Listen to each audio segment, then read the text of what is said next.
My name is Andrea, and welcome back if you tuned in last time, and thanks for dropping in if this is your first time to the site.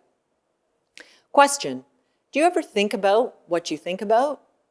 How do you react when someone asks, "What are you thinking?" Is your thinking causing you problems? Maybe you've never given any thought to your thoughts. Maybe you'd say, "Andrea, are you kidding me? I don't have time to think about what I'm thinking about." Whatever your particular answer, one thing is for sure: like breathing, we're always thinking. So it's worth taking some time to explore that question. Do you ever think about what you think about? With that in mind, I've dubbed today's episode, My Thoughts, Friend or Foe.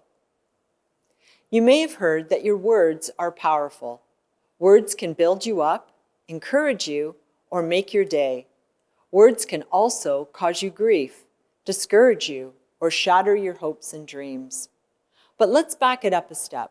Before your words are spoken, they likely start as a thought, and one reflects the other. What do I mean by that? Well, your thoughts can color what you say, and what you say may color your thoughts. I like word pictures. Try to think of your words and thoughts as part of a Ferris wheel, creating a continuous loop, one after the other. Some of you may feel like once the ride starts, it's hard to stop and out of your control. Do you ever feel like shouting, "Stop the ride, I want to get off"? But take heart, you don't have to get stuck on that Ferris wheel. You can break the cycle. So maybe you do need to start paying more attention to your thoughts. A good place to begin is to become more aware of them.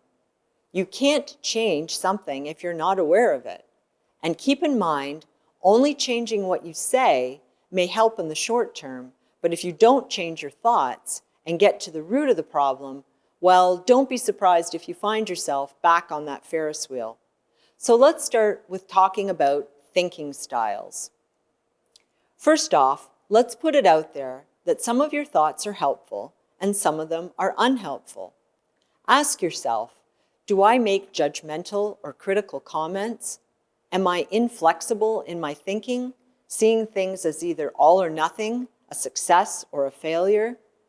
Do I tend to only see the negative side of things? Am I a what-if thinker, coming up with the worst-case scenarios and seeing disaster as the only outcome? If so, then you, my friend, have a problem with cognitive distortions. Say what? Cognitive distortions are also known as unhelpful thinking styles. These are ways of thinking that convince your mind that something is true that really isn't true. They are thoughts that are inaccurate, incomplete, and unbalanced. Unhelpful thinking can become a habit, something you may not even know you're doing. Over time, these patterns of thinking can leave you feeling stuck, sad, discouraged, and frustrated. Unhelpful thinking can affect more than just your thoughts. It can also wreak havoc with your emotions and behavior. They're all connected.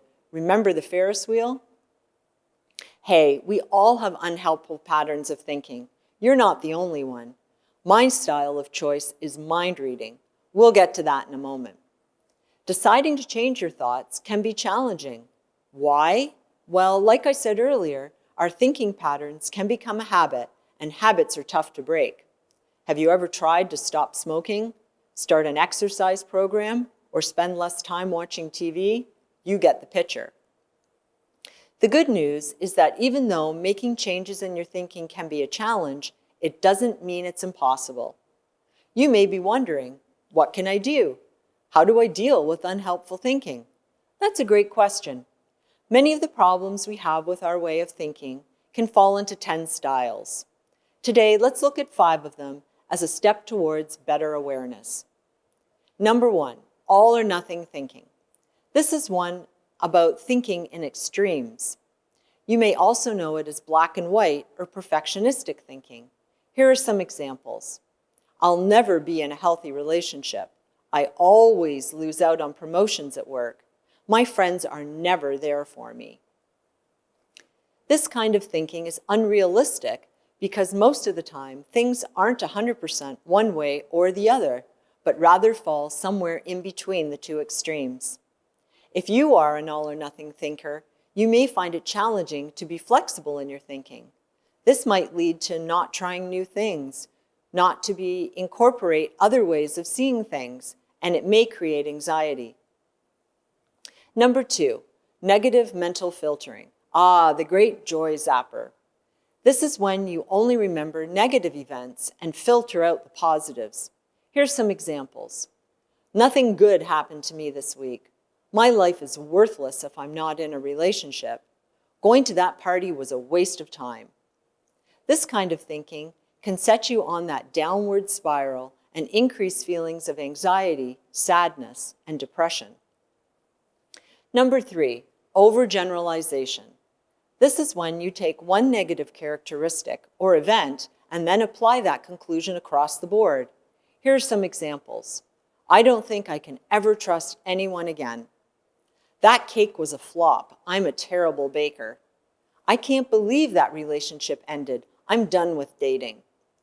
You may find you end up missing out on opportunities in life because overgeneralizing has limited your options.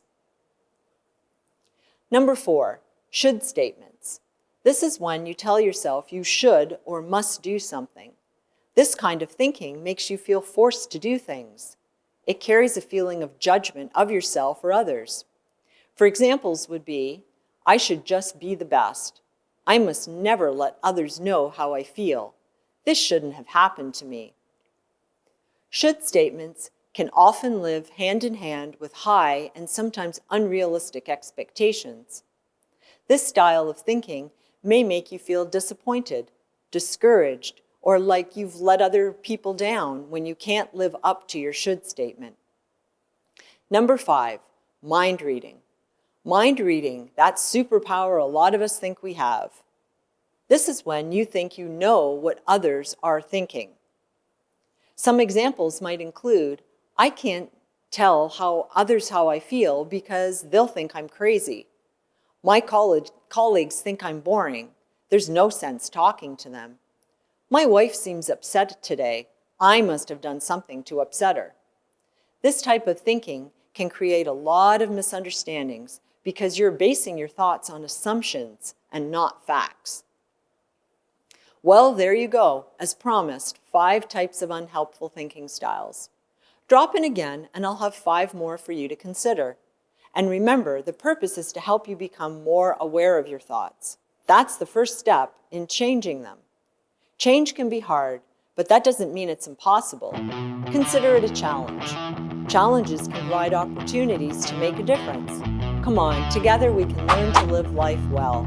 Thanks for watching. See you soon.